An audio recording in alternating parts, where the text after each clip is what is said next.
भक्त भक्ति भगवान श्रृंखला में आज प्रस्तुत है महर्षि भृगु महात्म्य। भृगु जी ब्रह्मा के मानस पुत्रों में से एक हैं। वे एक प्रजापति भी हैं।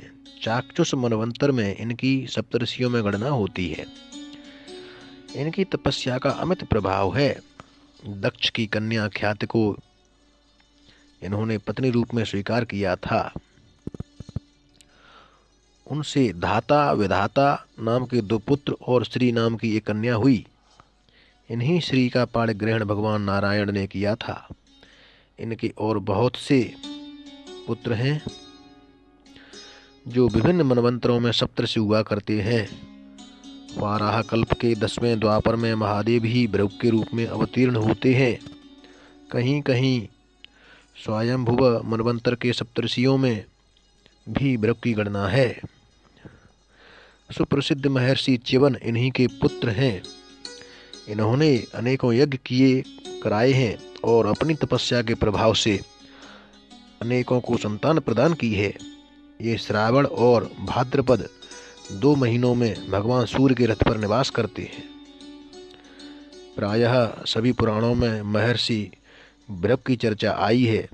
उसका अशेषतः वर्णन तो किया ही नहीं जा सकता। हाँ, उनके जीवन की एक बहुत प्रसिद्ध घटना जिसके कारण सभी भक्त उन्हें याद करते हैं लिख दी जाती है।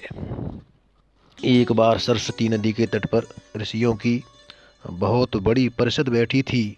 उसमें यह विवाद छिड़ गया कि ब्रह्मा, विष्णु और महेश इन तीनों में कौन बड़ा है।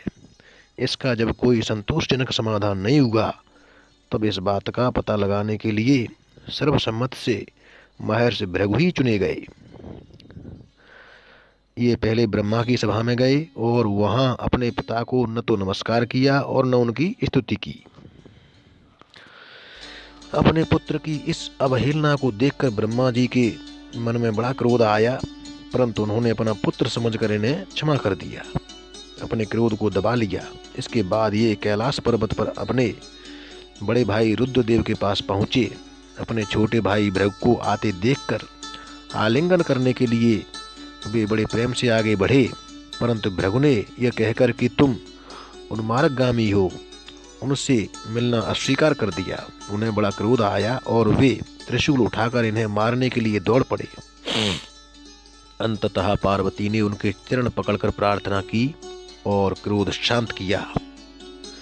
अब विष्णु भगवान की बारी आई। ये बेखटके बैकुंठ में पहुंच गए। वहां ब्राह्मण भक्तों के लिए कोई रोक टोक तो है नहीं।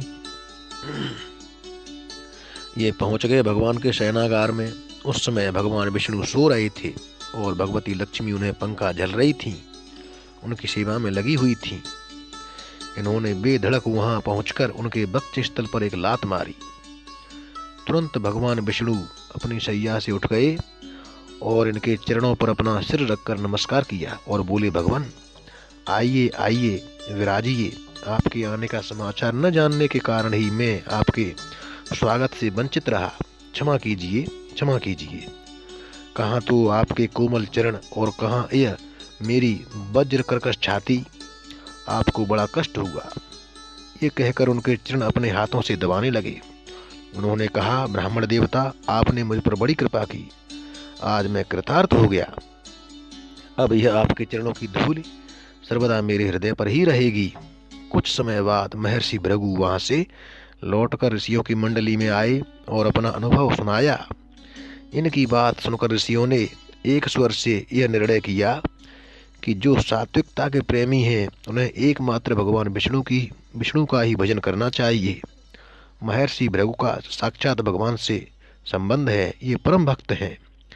इनकी स्मृति हमें भगवान की स्तुति प्रदान करती है। ऐसे थे महर्षि भृगु। महर्षि भृगु की जय हो।